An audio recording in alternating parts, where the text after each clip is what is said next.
Hi guys, I would like to introduce you to the game that I'm developing. I just started and it doesn't have much.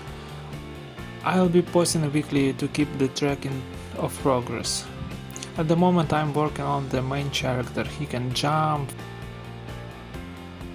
run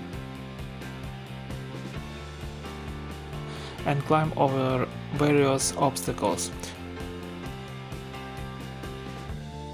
There is an inventory, everything is divided into categories.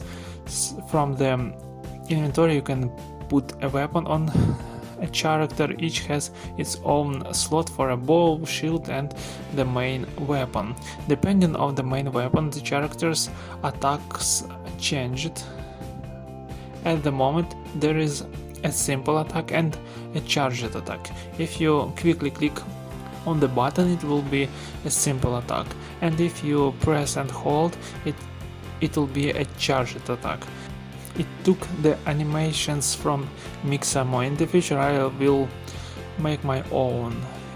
In the project I try to use design patterns and principle of solid. I think I'm doing well. I also use Zenject framework, which makes my work much easier. The game is planned in anime style. That's all I wanted to tell you in this video. Subscribe to the channel so you don't miss the next one. Bye.